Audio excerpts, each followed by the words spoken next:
तुम्हाला माहिती आहे का, आपली बॉडी ही फक्त एका सेलपासून बनलेली आहे. म्हणजे एक सेलपासून मिलियन्स ऑफ सेल बनतात, नंतर टिश्यू, ऑर्गन सिस्टम आणि नंतर बॉडी, जसं की कान, नाक, हात, डोळे पूर्ण मिळून आपली बॉडी बनते. जसं की एक मुलगा मोठा होतो, जन्म घेतो, नंतर मोठा होतो, नंतर शाळेत जातो, कॉलेज, नोकरी लागते, त्याचं लग्न होतं, त्याला मूळबाळ समजा, आणि नंतर म्हातारा होतो आणि इव्हेंच्युअली डेथ होते. तर तसंच सेलचं पण आहे. तो पहिले जन्म घेतो, नंतर तो ग्रोथ होतो त्याची, नंतर तो डिवाइड करतो आणि नंतर त्याची इव्हेंच्युअली डेथ होऊन जाते. तर असंच आहे सेलचा प्रवास. हाय, मी निकिता जाधव. मी तुमच्यासारखी एक स्टुडंट आहे जी नीट प्रिपरेशन करते. पण मला असं वाटतं की माझी नॉलेज शेअर केल्याने अजून माझी नॉलेज वाढेल, त्याच्यामुळे माझा हा एक प्रयत्न आहे. So let's start the cell cycle and cell division. So चलो, लाईक अभी जेव्हा पण आपण कोणताही चॅप्टर सुरू करतो तर पहिलं काम असते त्याचं नाव समजून घेऊया. पण आधी नाव समजून घेण्याच्या अगोदर माझा मोटिव्ह आहे की हा का करतोय असं हे आपण समजून घेऊया. जसं की तुम्हाला माहिती आहे की कोणीच कोणतंही काम बिना रिझनसाठी करत नाही. जसं मी नीटचे प्रिपरेशन करते कारण मला डॉक्टर आवडतं, डॉक्टर बनायला आवडतं, सो मी त्याच्यासाठी प्रिपरेशन करते. तसंच माझा मोटिव्ह आहे की डॉक्टर बनायचं. तसंच याचा मोटिव्ह असतो की काहीतरी मोटिव्ह असेल की मला डिव्हिजन का करायचं आहे, तर तोच आपला रिझन समजून घेऊया.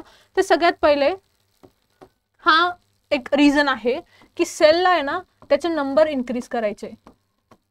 म्हणजे एका सेलपासून 2 सेल बनायचे आहे, 2 सेलपासून 4 सेल बनायचे आहे, 4 पासून 8 बनायचे आहे.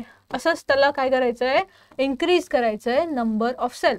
हा झाला पहिला मोटिव्ह. आणि सेकंड मोटिव्ह म्हणजेच की न्यूक्लिओसाइटोप्लाझ्मिक रेशो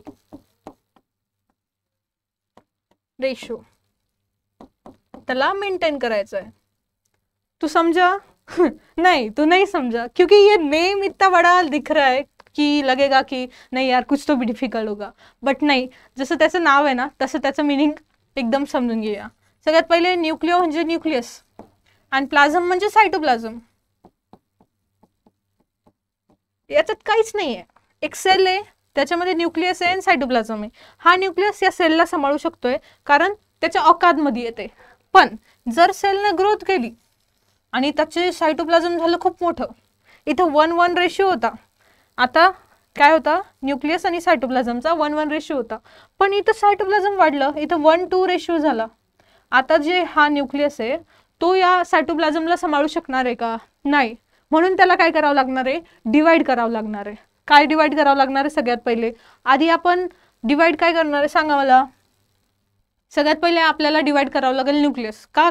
कारण एकच न्यूक्लियस आहे आणि सायटोप्लाझम खूप मोठा आहे. आधी जर सायटोप्लाझम डिवाइड केला तर न्यूक्लियस एकच आहे, दोघं भांडणं करतील, नाही मला हवा आहे, मला हवा आहे. त्याच्यामुळे आपल्याला सगळ्यात पहिले काम येईल की आपल्याला न्यूक्लियस डिवाइड करायचं आहे, म्हणजेच की कॅरिओकायनेसिस करायचं आहे. ओके, काय करायचं आहे? कॅरिओकायनेसिस. सॉरी, कॅरिओकायनेसिस म्हणजे न्यूक्लियसचं डिव्हिजन करायचं आहे. मग झालं आपलं डिव्हिजन न्यूक्लियसचं. नंतर आपल्याला करायचं आहे सायटोप्लाझमचं डिव्हिजन, सायटोकायनेसिस. झाली 2 सेल तयार. एका सेलची 2 सेल तयार झाली, यालाच म्हणतात सेल डिव्हिजन, बाकी काहीच नाही. तर आपण हे नाव समजून घेतलं. आता नेक्स्ट चला की आपण सेल सायकल हे नाव समजून घेऊया. तर सेल सायकलचं काहीच नाही. सेलच्या ग्रोथपासून मीन्स त्याच्या जन्मापासून तर त्याच्या डिव्हिजनपर्यंत ही जेवढी काही प्रोसेस आहे याला म्हणतात सेल सायकल. म्हणजे इथून तर इथपर्यंत जी सगळी प्रोसेस आहे ना, याला सगळ्या प्रोसेसला म्हणतात सेल सायकल. हे झालं एक पॉइंट. ओके, तर तुम्हाला माहितीच असेल की जे ऑर्गॅनिझम आहे, all organism like sexually reproducing organism, हे त्यांची लाईफ एका सेलपासून सुरू करतात. जसं की ह्युमन्स आहे. लाईक ह्युमन्स तुम्हाला माहिती आहे की एका सेलपासून हे होते म्हणून डिवाइड होते, ज्याचं नाव आहे एका सेलचं झायगोट. झायगोट ही एक सेल, नंतर ती खूप 2 बनतात, नंतर 3 बनतात, आणि आता लाईक ही बॉडी काय त्याच्यामध्ये, बॉडीमध्ये मिलियन्स ऑफ सेल. जे पॉइंट आहे की all sexually reproducing organisms start their life from single cell. समजा. आणि आपल्याला माहितीच आहे की जे सेल आहे, सेल ग्रोथ आणि डिव्हिजन हे काय आहे, पुन्हा पुन्हा होते. कशासाठी, हे एकदा झालं डिव्हिजन, एक दुसऱ्यांदा झालं, तिसऱ्यांदा झालं आणि खूप वेळेस होतं, रिपीटेडली होत राहतं. कारण यांना काय बनवायचं आहे, मिलियन्स ऑफ सेल बनवायचे आहे. ओके, का होतं, मिलियन्स ऑफ सेल बनवायचे आहे म्हणजे नंबर ऑफ काय म्हणतात सेल त्यांना इन्क्रीज करायचं आहे. हां, आता हे आपण सेल सायकलची प्रोसेस बघितली. काय म्हणतात, formation of cell to division of cell, याला सगळ्यांना काय म्हणतात, सेल सायकल. आणि आता येतो एक पॉईंट, मेन पॉईंट, की जे हे सेल सायकल आहे ना, हे खूप सिक्वेन्शियल फॉर्ममध्ये असते. मी तुम्हाला सुरुवातीला इंट्रोडक्शनमध्ये सांगितलं की एक मुलगा जन्म होतो त्याचा, नंतर मोठा होतो, नंतर हे सगळं सांगितलं तुम्हाला. पण याच्यामध्ये असं चालेल का, मला सांगा बरं, की आधी त्याचा जन्म झाला, नंतर तो मोठा झाला, नंतर तो कॉलेजमध्ये गेला आणि नंतर तो स्कूलमध्ये गेला, हे पॉसिबल आहे का, तुम्हीच सांगा.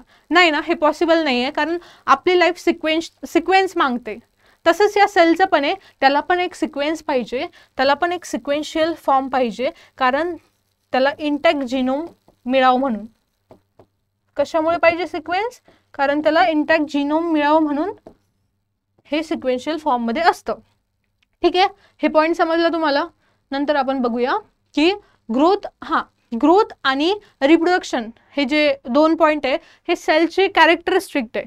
सेल, आपली बॉडी पण सेलपासून बनलेली आहे. मग आपण म्हणू शकतो ना की ग्रोथ अँड रिप्रोडक्शन हे पण एका बॉडीचे लाईक लिव्हिंग ऑर्गॅनिझमचे कॅरेक्टर आहे. तर आता हे सगळं झालं सेल डिव्हिजन अँड सेल सायकलचं मिनिंग. ओके, देन आपण बघूया आता सेल सायकल ड्युरेशन आणि ज्यालाच की म्हणतात जनरेशन टाइम. आता एक सेल आहे समजा, एक सेल, ती काय होईल, पहिले त्याची ग्रोथ होईल. ओके, ग्रोथ होईल, नंतर पहिले कॅरिओकायनेसिस होईल, नंतर काय होईल, सायटोकायनेसिस होईल. तर हे सगळं जे झालं याला किती टाइम लागला, बताओ बताओ कितना देर लगा. तो यालाच म्हणतात जनरेशन टाइम. किती वेळ लागला एका सेलला डिवाइड होण्यासाठी, त्यालाच म्हणतात generation time, cell cycle duration. आता तुम्ही एक विचार करा, आपण एवढं मोठं एक, आपल्याला स्वतःला खूप आपण मोठं समजतो लाईक ह्युमन बिंग. तर आपल्यापेक्षा खूप मोठे प्राणी पण आहे आणि खूप छोटे प्राणी पण आहे. जसं की सखारामची मावशी सेरेवेसी, ईस्ट आणि एलिफंट लाईक खूप मोठा आहे आपल्यापेक्षा. तर यांच्या सगळ्यांमध्ये सेल सायकलचा टाइम सेम असणार आहे का, नाही. म्हणजेच आपण म्हणू शकतो की जे टाइम आहे, जनरेशन टाइम आहे, हा व्हॅरी करणार आहे. कोणाकोणाला व्हॅरी करणार आहे, हा करणार आहे vary to organism to organism. बघितलं, सखारामची मावशी मतलब सेरेवेसी, ईस्ट, नंतर ह्युमन बिंग, नंतर एलिफंट, या तिघांमध्येही वेगवेगळा टाइम लागणार आहे सेलला डिवाइड करण्यासाठी. म्हणून ऑर्गॅनिझम टू ऑर्गॅनिझम व्हॅरी करणार आहे. तर आपण बघून घेऊया सम लाईक टाइम्स, लाईक म्हणजे ह्युमन सेल आहे, टिपिकल ह्युमन सेल, हिला 24 हवा लागतात डिवाइड करण्यासाठी. आता आपल्याला माहिती आहे आपल्या स्टमकमध्ये खूप ॲसिड्स असतात आणि आपल्या सेलला 2 वेळेस, वीकमधून 2 वेळेस रिप्लेस करावं लागतात. तर त्याच्यासाठी 2 वेळेस लाइनिंग ऑफ स्टमक आहे ना, ती रिप्लेस होते कधी, ट्वाइस इन द वीक. आणि एक मेन पॉईंट आहे की जी आपली न्यूरॉन सेल आहे आणि हार्ट सेल आहे, ह्युमन बिंगमध्ये जी न्यूरॉन सेल आहे आणि जी हार्ट सेल आहे ती डिवाइड नाही होत. हे मेन पॉईंट आहे. आणि इकोलाय बॅक्टेरियाला किती वेळ लागतो, 20 मिनिटं, आणि ईस्टला 90 मिनिट्स. ओके, तर हे झालं सगळं जनरेशन टाइमबद्दल. हे समजलं. चला आपण पुढे जाऊया. जो टॉपिक आहे की फेज ऑफ सेल सायकल. तर सेल सायकल म्हणजेच की त्याच्या फॉर्मेशनपासून ते त्याच्या डुप्लिकेशनपर्यंत, डिवायडेशनपर्यंत जेवढी काही प्रोसेस होती आहे त्याला आपण सेल सायकल म्हणतो. तर सेल सायकलमध्ये दोन पार्ट येतात. सेल सायकलमध्ये 2 पार्ट येतात. एक येतं इंटरफेज आणि एक येतं एमफेज. ओके, तर तुम्हाला माहिती आहे का, जो हा इंटरफेज आहे, माहिती तर नसणार आहे ऑब्व्हियसली, माहित पण असेल तर, जे इंटरफेज आहे ना, जो हा इंटरफेज आहे हा मॅक्झिमम टाइम घेतो. पुन्हा समजा ह्युमन बिंग आहे आपण, तर मी सांगितलं तुम्हाला जनरेशन टाईममध्ये आपल्याला किती वेळ लागणार आहे, 24 हवर्स. तर 24 मधले हवर्समधले हा 90% टाईम ऑक्युपाय करतो आणि हा 5%, म्हणजे 23 हवर्स लागणार आहे याला. हे जे इंटरफेस आहे 23 हवरमध्ये होणार आणि हे फक्त एकाच घंट्यामध्ये सगळं त्याचं काम खतम करणार. तर हे आहे त्यांच्याबद्दल स्पेसिफिक पॉईंट. आता आपल्याला इंटरफेसमध्ये काय काय होणार आहे हे आपण बघून घेऊया. तर सेल ग्रोथ, सगळ्यात पहिले सेल ग्रोथ होणार आहे. नंतर काय होणार आहे, सेल ऑर्गेनली डुप्लिकेशन होणार आहे. आणि नंतर काय होणार आहे, DNA रिप्लिकेशन होणार आहे. तर याच्यात एक पॉइंट येतो की हे जे सेल ग्रोथ आहे ना, हे सेल ग्रोथ सगळ्या फेजमध्ये होणार आहे, लाईक सगळ्या फेजमध्ये. पण हा जो फेज आहे ना, म्हणजे हा जो पॉइंट आहे ना, DNA रेप्लिकेशन, हा फक्त एका स्पेसिफिक फेजमध्ये होणार आहे, ज्याला म्हणतात एस फेज. आता समोर येईलच, त्याच्यात मी तुम्हाला एक्सप्लेन करते की हे सगळं काय आहे म्हणून. सो आता येतं, याच्यात आपण बघितलं याच्यात काय होणार आहे, सेल ग्रोथ होणार आहे, ऑर्गेनली डुप्लिकेशन होणार आहे आणि DNA रेप्लिकेशन होणार आहे. ठीक आहे. आता याच्यामध्ये आपण फेज बघून घेऊया. याच्यात 3 फेज असतात, G1, S and G2. Gap 1 phase, synthesis phase and G2 phase. Okay. आता याला आपण पॉइंट वाईज समजून घेऊया. तर सगळ्यात पहिले एक मेन पॉइंट आहे ज्याला आपण म्हणजे खूप इम्पॉर्टंट आहे तो, की ज्याला लक्षात ठेवून चालावं लागेल. जी हे सेल डिव्हिजन या सेल सायकलची प्रोसेस आहे, हे खूप प्रोग्रेसिव्ह प्रोसेस आहे. मीन्स एकदम हे झाल्यानंतर हे झाल्यानंतर हे, असं एकदम कंटिन्युअसली चालू राहते. तर याच्यामध्ये आपल्याला असं क्लिअर कट लाईन नाही ओढता येणार की G1 इथे संपणार आहे, S इथे संपणार आहे, G2 इथे संपणार आहे. आपण ओव्हरऑल देऊ शकतो, पण अशी क्लिअर कट लाईन आपल्याला मारता येणार नाही, कारण ही एक प्रोग्रेसिव्ह प्रोसेस आहे. म्हणून can't draw a line, very clear line between various stages. Okay, कशामध्ये, स्टेजेसमध्ये. तर हा एक पॉइंट आहे. चला तर आपण समजून घेऊया आणि आपण सिक्वेन्स बघून घेऊया एकदा. जसं की आपण बघितलं होतं, एक छोटा मुलगा मोठा होतो, ब्ला ब्ला ब्ला, तसंच सेलचं बघून घेऊया. सगळ्यात पहिले होणार आहे G1 फेज, नंतर S phase, G2 phase and then mitosis. तर सांगा बरं, आता मला हे सांगायचं, समजा मायटोसिस, G2. आता याचे डेफिनेशन सांगा मला, थोडंसं डोकं लावा, काय सांगू शकता तुम्ही. तर आपल्याला जेव्हा आपण G1 फेजची डेफिनेशन सांगू तर ती अशी सांगू, it is the phase between M and S phase. जर S फेजची सांगायची झाली तर it is the phase between G1 and G2 phase. Okay. आणि G2 ची फेजची सांगायची झाली तर it is the phase between S and M phase. हे समजलं तुम्हाला, M फेज. ओके, हे आपण डेफिनेशन सांगू शकतो याची सगळ्यांची. हे झालं एक पॉइंट. तर आता आपल्याला समजून घ्यायचं आहे की G1, G2, G3 G1, G2 आणि S फेज मध्ये काय होतं.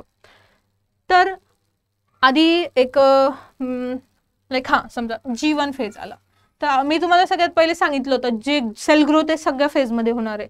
तर तुम्ही बघू शकता हे G1 मध्ये पण आहे, S मध्ये पण आहे आणि G2 मध्ये पण आहे सेल ग्रोथ.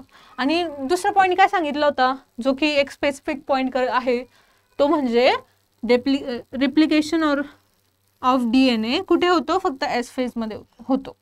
आता G1 फेजमध्ये काय होणार आहे, सगळ्यात पहिले तर सेल ग्रोथ तर सगळ्यांमध्ये होते, तर हा मेन पॉईंट आहेच. तर सगळ्यात पहिले होतो की त्याच्यामध्ये most of the organelle duplication होता आणि त्याच्यामध्ये प्रोटीन सिंथेसिस सुद्धा होतं. म्हणजे प्रोटीन सिंथेसिस होत आहे म्हणजेच की जे RNA आणि ATP आहे ना, ते पण सिंथेसिस होत आहे. हे झालं G1 बद्दल. आता एक छान पॉईंट आहे, एक छान फेज आहे जिला म्हणतात G0 फेज. ओके, G0 फेजमध्ये काय होतं माहिती आहे का, याला G0 फेजला म्हणतात क्वेश्चन फेज या इनॲक्टिव्ह फेज. इनॲक्टिव्ह फेज काय म्हणायचं माहिती आहे केला, हा इथे डिवाइड होणार नाही. आता इनॲक्टिव्ह म्हणल्यावरती तुम्ही म्हणत असेल की हा माणूस नाही आहे, मतलब जिवंत नाही आहे, लाईक ही सेल जिवंत नाही नसणार आहे. पण नाही, इथे आपण चुकतोय, कारण ही सेल मेटाबॉलिकली ॲक्टिव्ह असती, जस्ट ती सेल डिवाइड नाही होत. हे इनॲक्टिव्ह फेज फक्त कशासाठी म्हणतंय, डिवाइड नाही करत आहे म्हणून म्हणतंय. पण ती जिवंत आहे ना, लाईफ सेल आहे ना, ती मेटाबॉलिकली ऍक्टिव्ह आहे ना, तर हो ती मेटाबॉलिकली ऍक्टिव्ह आहे. तर आता G0 फेजमध्ये काय होतं माहिती का, काही काही सेल आहे जसं की मी तुम्हाला सांगितलं न्यूरॉन आणि हार्ट सेल या डिवाइड नाही होत, तर ह्या काय करतात, या सेल सायकलला एक्झिट करतात, G0 फेजमध्ये जातात की मला डिवाइड नाही व्हायचं बाबा, मला सगळं हे जे तुमचं लाईफचं सांगताय तुम्ही प्रोपोगेंडा, मला याच्यात पडायचंच नाही, मला संन्यास घ्यायचा आहे. जस्ट लाईक संन्यासी, मला आता काहीच नाही करायचं, मला डिवाइड नाही व्हायचं, मला एकदम सुख शांत आणि पीस लाईफ जगायची आहे, म्हणून मी G0 फेजमध्ये जातोय. तर हे त्याचा मोटिव्ह असतो. आणि काही काही असं पण असतात बरं का, की लाईक मी संन्यास घेतला पण त्यांना वाटतंय संन्यास घेतल्यानंतर की नाही यार आपण पहिलीच लाईफ चांगली होती, मग त्याच्यानंतर तो काय करणार, पुन्हा G0 फेजमधून पुन्हा G1 फेजमध्ये जाणार. तर हे एक मोटिव्ह आहे G0 फेजचं, की तिथे अशा पण सेल असतात की ज्या परमनंटली एक्झिट केलं त्यांनी सेल डिव्हिजन सेल सायकल, आणि एक असतात की ते थोड्या वेळेसाठी आलेलं आहे. तर हे झालं G0 बद्दल. आता आपण समजून घेऊया S फेज बद्दल. S फेज मधले 2 पॉईंट आपण पहिलेच समजून घेतले. मेन पॉईंट येतो सेंट्रिओल डुप्लिकेशन. सेंट्रिओल डुप्लिकेशन होतं, ओके, सेंट्रिओलचं डुप्लिकेशन होतं आणि हिस्टोन सिंथेसिसचं सिंथेसिस होतं. म्हणजे हिस्टोन काय आहे, हे एक प्रोटीन आहे, प्रोटीन सिंथेसिस होतंय. आणि हां मेन पॉईंट आहे, आता इथे काय सांगितलं होतं मी तुम्हाला, इथे काय होतंय, DNA चं रेप्लिकेशन होतंय. आता याच्यात एक मेन पॉईंट आहे जो की बरेच मतलब काय म्हणतात स्टुडंटला खूप कन्फ्युजन होते त्याच्यामध्ये. हा एक सेंट्रोमियर आहे आणि हा एक सेंट्रोमियर आहे, आणि याला एक क्रोमॅटिड आहे, याला 2 क्रोमॅटिन आहे, ओके, 1 क्रोमॅटिन 2 क्रोमॅटिन, पण याला एकच सेंट्रोमियर आहे आणि याला पण एकच सेंट्रोमियर आहे, एक सेंट्रोमियर आणि एक सेंट्रोमियर, ओके. तर मला आता सांगा इथे किती किती क्रोमोझोम आहे आणि हा किती क्रोमोझोम आहे. तर हा एक मेन पॉईंट आहे. तुम्हाला जर समजायचं असेल ना की किती क्रोमोझोम आहे, बस त्यांचा सेंट्रोमियर जो आहे ना त्यांचा नंबर काउंट करा आणि खतम. लाईक एक सेंट्रोमियर आहे, एक क्रोमोझोम आहे, एक सेंट्रोमियर आहे, एक क्रोमोझोम आहे, मतलब डोकं लावायचंच नाही, कन्फ्युजन करायचंच नाही. तर आता इथे काय सांगितलं होतं आपण की इथे फक्त DNAचं रिप्लिकेशन होतंय. काय होतंय, रेप्लिकेशन. म्हणजे पहिले DNAचं कॉन्टेंट एवढाच होता आणि नंतर त्याचा कॉन्टेंट डबल झाला. पण लक्षात मेन पॉइंट काय आहे, क्रोमोझोमचे नंबर इन्क्रीज झाले नाही. काय झालं, फक्त अमाऊंट ऑफ DNA डबल झाला, नॉट दी अमाऊंट ऑफ सेंट्रोझोम. एक सेंट्रोझोम एकच सेंट्रोझोम, नॉट 2 सेंट्रोझोम, ओके. तर जे सेंट्रोझोमचे नंबर असतात ते सेम असतात, फक्त आणि फक्त अमाऊंट ऑफ जी DNA आणि नंबर ऑफ क्रोमॅटिड आहे तेच डबल होतात. हा पॉइंट लक्षात ठेवा, ओके. खूप सारे स्टुडंट याच्यातच होता. बरं सांगा आता मला, इथे 2N आहे, ओके, G1 मध्ये 2N आहे, तर इथे काय असणार आहे, इथे पण 2Nच असणार आहे, कारण अमाऊंट झाली आहे, क्रोमोझोमचे नंबर डबल नाही झाले, इथं 4N नाही होणार आहे, 2Nच राहणार आहे, ओके. आता आपण समजून घेऊया G0 फेज. G0 फेज कोणत्याही फेजमध्ये सेल ग्रोथ होते हे लक्षात ठेवायचं आणि क्लिक मारून द्यायचं. आता जेवढे most of the organelle G1 मध्ये झाले होते, आता रेस्ट ऑफ द काय होईल, G2 मध्ये होईल. आणि मेन पॉइंट आहे की इथं ट्युबुलिन प्रोटीन फॉर्म होता, जे की काय म्हणतात स्पिंडल फायबर माहिती आहे ना, जे सेल डिव्हिजन मध्ये हेल्प करतात, ते बनतात इथे. ट्युबुलिन प्रोटीनचं सिंथेसिस होतं. प्रोटीन म्हटल्यावर हे पण समजून घ्यायचं RNAचं आणि ATPचं पण सिंथेसिस होतंय. आता हे झालं सगळं इंटरफेज बद्दल. इंटरफेज मध्ये काय बघितलं होतं आपण, सगळ्यात पहिले होणारे G1 S अँड G2. इथे झाली आपली इंटरफेज खतम, ओके. आता समजून घेऊया आपण M फेज, मायटोटिक फेज. आता बघा समजा ही मायटोटिक फेजला मोस्ट ड्रामॅटिक फेज म्हणताय, कारण लाईक इथे मी एक एक्झाम्पल देते. आता एक घर आहे, काय आहे, एक घर,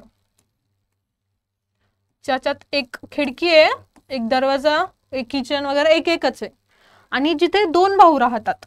कोण राहतात, 2 ब्रदर्स राहतात. आता पहिले जेव्हा त्यांचं लग्न नव्हतं झालेलं ना, तर ते एकदम शांत लाईफ जगत होते दोघं सोबत. पण आता झालं त्यांचं लग्न, आता त्यांच्या दोघांचं वाईफचं जमत नाही, आता ते दोघं पण म्हणताय नाही आम्हाला वेगळं निघायचंय. तर आता असं जमणार आहे का? हे सगळं जे घर आहे त्यात फक्त एकच खिडकी एकच दरवाजा मीन्स एकच घर जमणार आहे का? नाही, याच्यात त्यांना 2 करावं लागणार आहे. म्हणून याला म्हणतात मोस्ट ड्रामॅटिक फेज. समजलं? आता लक्षात राहणार आहे ना हा पॉइंट. तर त्याच्यामुळे त्याला बोलतात मोस्ट ड्रामॅटिक फेज. समजा? हां. तर पहिलेच सांगितलं होतं मी तुम्हाला लेस दॅन 1 hour लागतो त्याला, म्हणजे 5% जे ह्युमन टिपिकल सेलमध्ये आहे ना ते. आता याच्यामध्ये जे आहे ना एम फेजमध्ये 2 प्रकार येतात, मी तुम्हाला सांगितलं होतं. एक येतो कॅरिओकायनेसिस आणि एक येतो सायटोकायनेसिस. तर सायटोकायनेसिस तर आपण समजा कॅरिओकायनेसिस झाल्यावरती समजून घेऊया, पण आधी समजून घेऊया कॅरिओकायनेसिस. तर कॅरिओकायनेसिस आपण 10वीत पण शिकलो आहे. कोणी कोणी जर 10वी फक्त चिटिंग करून पास झाले असेल त्यांना नसेल माहिती, बट लाईक सगळ्यांना माहिती असते. Prophase, metaphase, anaphase and telophase. P MAT हे असतं कॅरिओकायनेसिसचे स्टेप. मतलब prophase, metaphase, anaphase and telophase. तर हे झालं सगळं स्टेजेसबद्दल. कोणत्या स्टेजेसबद्दल? एम फेजच्या स्टेजेसबद्दल. हे झालं इंटरफेजबद्दल. हां, चला आता आपण काय समजून घेऊया, मायटोसिस फेज समजून घेऊया. तर मायटोसिस फेजमध्ये सगळ्यात पहिले बघितलं आपण कॅरिओकायनेसिस होणार आहे. तर एका सेलची 2 सेल होणार आहे. काय होणार आहे? एक सेल आहे त्याची 2 सेल होणार आहे. पण मी तुम्हाला सांगितलं होतं तेव्हा की जे एस फेजमध्ये फक्त क्रोमोझोमचा नंबर सेम राहत होता, फक्त कॉन्टेंट म्हणजे फक्त अमाऊंट ऑफ DNA डबल होत होता. पण इथे काय होणार आहे, जो समजा स्टार्टिंगला असणार आहे एन याच्यामध्ये पूर्ण म्हणजे जे काही एन तर एनच राहणार आहे, फक्त ते काय होणार आहे, सेम होणार आहे. याला इक्वेशनल डिव्हिजन म्हणतात. म्हणजे जसं पॅरेंट आहे तसंच डॉटर सेल असणार आहे. याला काय म्हणतात? Equational division. ज्याच्यामध्ये फक्त जे हे असतं जे पॅरेंट्समध्ये असतं तेच डॉटरमध्ये असतं, म्हणून मायटोसिसला इक्वेशनल डिव्हिजन म्हणतात. आणि हा पॉईंट NCERT मधला आहे. म्हणजे NCERT मध्ये या तुम्हाला PYQs मध्ये खूप साऱ्या ठिकाणी फसवतील, जो की आहे फॉलोज प्रेसिडेटेड बाय, फॉलोज बाय आणि प्रेसिडेट्स. सो याचा अर्थ फॉलोज आणि प्रेसिडेड बाय मतलब च्या नंतर. ओके, जर असं दिलं असेल समजा तुम्हाला mitotic phase, mitotic phase follows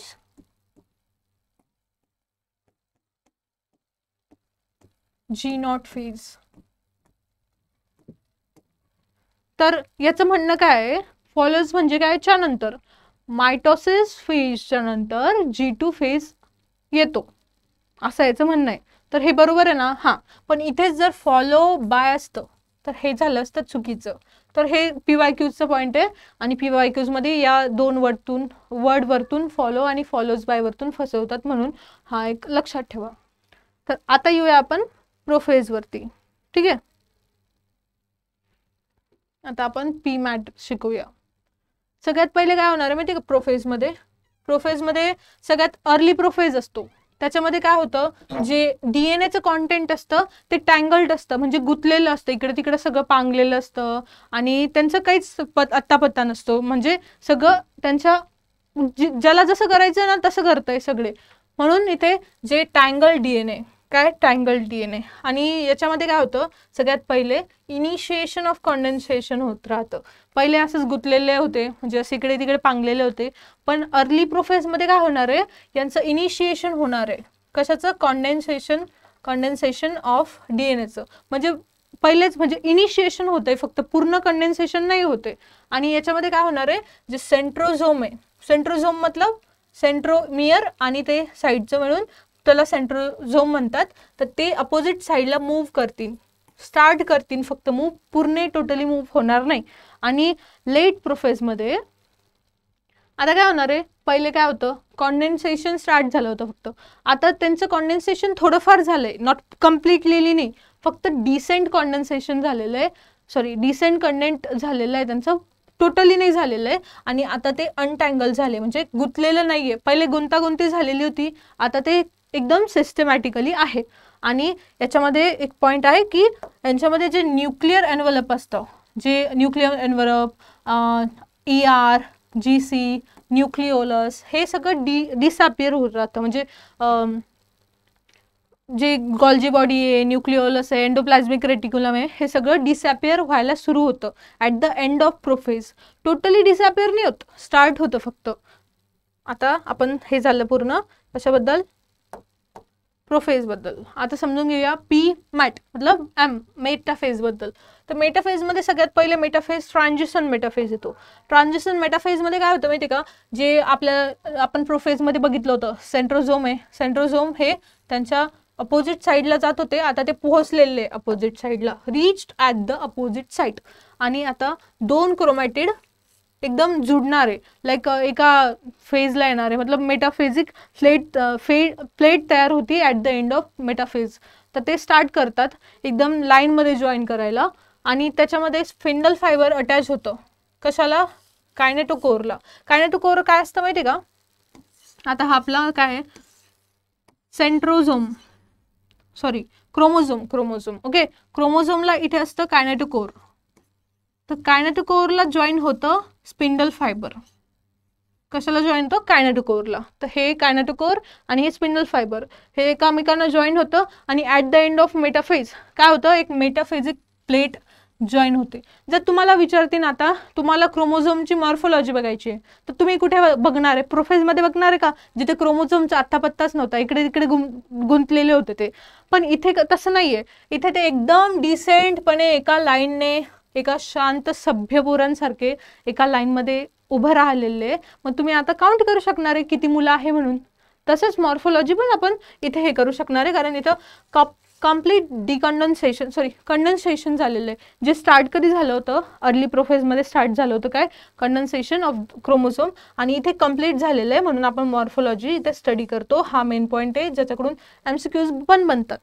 आणि ह्याच्यामध्ये येतं कम्प्लिटली डिसअपियर होतात. काय होतात, मायटोटिक अपरेटस अँड खालचा पॉईंट बघूया.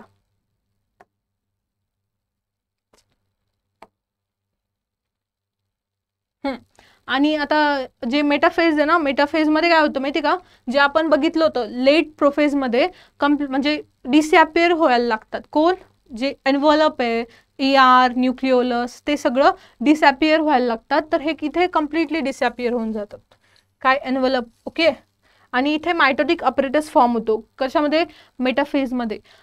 मायटोटिक अपरेटसमध्ये काय होतं माहिती का, 2 एस्टर आणि स्पिंडल फायबर ते अटॅच होतं एकमेकांना, आणि मायटोटिक अपरेटस फॉर्म होतं. तर चला आता समोरचं बघूया, जे की आहे ॲनाफेज. ओके, ॲनाफेजमध्ये काय होतं, जे मेटाफेजमध्ये एका लाईनमध्ये राहिलेले होते क्रोमोझोम, त्यांच्यामध्ये आता काय करणार आहे, ते कायनेटोकोरला अटॅच झाले होते स्पिंडल फायबर. आता तिथं पुलिंग अँड पुशिंग मेकॅनिझम चालणार आहे ॲनाफेजमध्ये. आणि ज्याच्यामध्ये काय होणार आहे, एक पहिली गोष्ट क्रोमॅटिड सेपरेट होणार आहे, आणि दुसरं गोष्ट की सेंट्रोमियर स्प्लिट होणार आहे. क्रोमॅटिड म्हणजे आपण बघितलं होतं कॉन्टेंट, हा वाला एक क्रोमॅटिड असतो आणि एक सेंट्रोमियर असतो. तर याच्यात 2 होतं, यांना काय केलंय, स्प्लिट केलंय. 2 सेंट्रोमियर झाले आणि 2 क्रोमॅटिड झाले वेगवेगळे. हे 2 क्रोमॅटिड होते ना, ते अलग अलग झाले, म्हणजे सेपरेट झाले आणि स्प्लिट झाले. स्प्लिटचं मिनिंग काय आहे, एकामधून 2 बनणं. आणि क्रोमॅटिड सेपरेट मतलब 2 होते ऑलरेडी, फक्त ते म्हणजे बाजूला सेपरेट झाले. हे एक पॉईंट आहे ॲनाफेजचा. आता इथे पुशिंग मेकॅनिझम होतं. याच्यामध्ये काय होतं, हां, जे सेंट्रोझोम असतं, सेंट्रोझोम फेज कुठं करतं,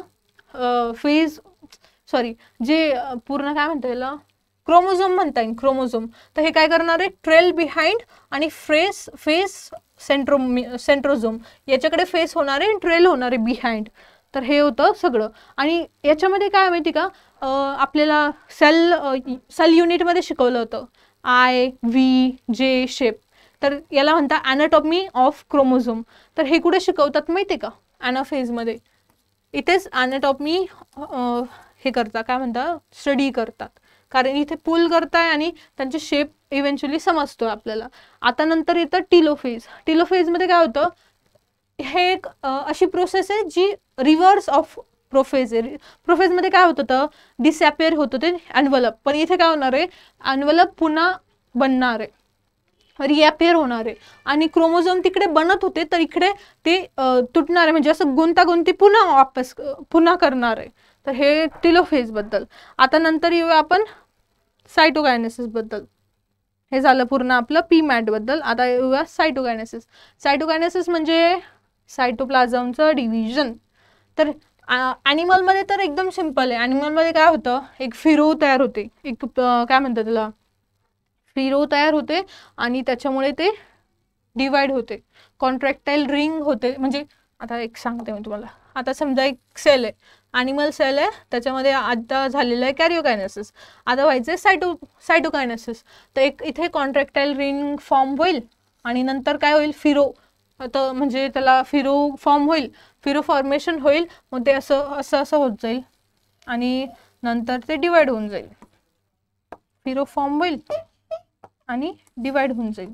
तर कोणी विचारलं सायटोकायनेसिस कसं होतं ॲनिमलमध्ये, तर फिरो फॉर्मेशन होतं, जे की कॉन्ट्रॅक्टाईल रिंगमुळे होतं. ओके. आणि जर याच्यामध्ये विचारलं प्लांट्समध्ये, तर प्लांट्समध्ये काय असतं, सेल वॉल असतात. सेल वॉल त्याच्यामुळे ते सेल प्लेट फॉर्म होती. मतलब फ्रॅगमेंटोफ्लास्ट हे एक वर्ड आहे स्पेसिफिक, PYQs मध्ये आलेला आहे, NCERTचा नाही आहे, बट त्याच्यामुळे हे होतं. आणि नंतर जे काय म्हणता याला, जे सेल प्लेट फॉर्म होती ती नंतर फ्युचरमध्ये डेव्हलप होती आणि मिडल लॅमेलामध्ये जाऊन हे होती. आणि जे आपण बघितलं होतं काय म्हणतात ॲनिमलमध्ये, तर सेंट्रिपिटल होतं, पण इथे सेंट्रिफ्युगल आहे. म्हणून म्हणजे कसं, आतून बाहेरून, म्हणजे इनसाइड टू आउटसाइड त्याचं हे होतंय, डिव्हिजन होतंय आणि स्प्रेडिंग होतीये. तर हे सगळं झालं याच्याबद्दल, सायटोकायनेसिस बद्दल. पण आता एक मेन पॉईंट येतो की जर ॲनिमलमध्ये फेल झाला तो काय करण्यासाठी, सायटोकायनेसिस करण्यासाठी फेल झाला म्हणजे काय होणार आहे, 2 न्यूक्लियस म्हणजे मल्टी न्यूक्लियस बनणार आहे. तर याला, ह्या कंडिशनला म्हणतात मल्टी न्यूक्लिएटेड कंडिशन, सेन्सेशियम. आणि जर हे लिक्विड एंडोस्पर्म ऑफ कोकोनटमध्ये असेल तर त्याला म्हणतात सिनोसायटिक कंडिशन. हे झालं पूर्ण सायटोकायनेसिस बद्दल. आणि नेक्स्ट आपण बघूया सिग्निफिकन्स ऑफ मायटोसिस. तर सिग्निफिकेशन काय माहिती का याचं, GRR, growth, replace and repair. Growth म्हणजे काय, म्हणजे फक्त ग्रोथ व्हायची, मायटोसिस मतलब ग्रोथ व्हायची बॉडीची मतलब डिवाइड व्हायचं इव्हेंच्युअली, त्याला बाकी काही म्हणायचं नाही आहे. त्याचं एक सेलचा 2 सेल बनायचे आहे. हे झालं ग्रोथ ऑफ बॉडी.